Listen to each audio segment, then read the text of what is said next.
വൃത്തിയാക്കി വെച്ചേട്ടോ. ഇനി ഇതിലേക്ക് ഉപ്പ്, മുളക്, മഞ്ഞൾപ്പൊടി ഇത്ര ഇട്ടിട്ട് ഉള്ളി, ഇഞ്ചി, നട്ട പച്ചക്കുരുമുളക് ഇതൊക്കെ കൂടി അരച്ച് ഇത് ചേർത്തിട്ട് വറുക്കുക കേട്ടോ. ഇത് കൊണ്ട് അരച്ചുകൊണ്ട് വരട്ടെ കേട്ടോ. ഇത് നല്ലോണം പേസ്റ്റ് പോലെ അരച്ചെടുക്കും. എന്നിട്ട് മീനിൽ തിരുമണം കേട്ടോ.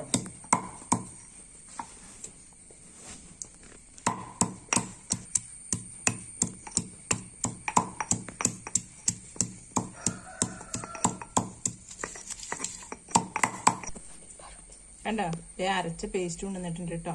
നല്ലോണം അരഞ്ഞിട്ടൊന്നുമില്ല, എന്നാലും അത് എത്ര മതി. അത് പേസ്റ്റാ, ഇത് മതി. ഓർഗാനിക്കാ, ഫുൾ ഓർഗാനിക്. മീന് വേറെ ഫിഷ് മസാല ഒന്നും ചേർക്കണ്ട. കണ്ടോ, ഇതങ്ങ് വറുത്ത് കഴിച്ചിട്ട് ചോർത്തിച്ചാണ്ട് കഴിക്കണം. ഹായ്,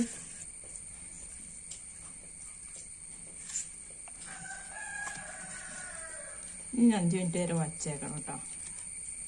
എന്നിട്ട് വറക്കണം.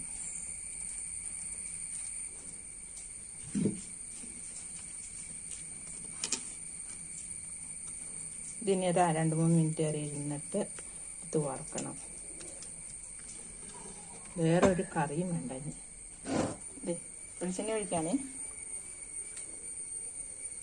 ഇത്ര മതി. ഇതിൽ നെയ്യുണ്ട് ശരിക്കും മീൻ. കേട്ടോ, ഇത്തിരി വെളുത്തുള്ളി ചതച്ചിടുക, 2 അല്ലി. അതിലേക്ക് 2 വേപ്പിലയും കൂടി ഇട്ടിട്ട്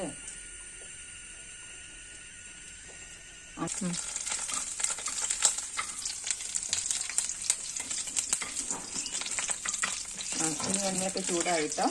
ഞാൻ മീനിടാൻ പോവാട്ടോ. കണ്ടോട്ടോ. ഹായ്, മീൻ്റെ ഒരു സ്റ്റൈലുണ്ടോ? മീൻ്റെ ജെറ്റപ്പ് അവിടെ നോക്കിയേ. പാകത്ത് കൊള്ളൂല.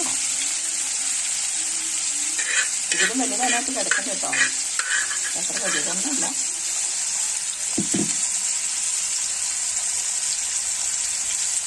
നമ്മുടെ മീൻ അങ്ങനെ അടപ്പത്തിരുന്ന് പതുക്കെ വേവട്ടെ കേട്ടോ.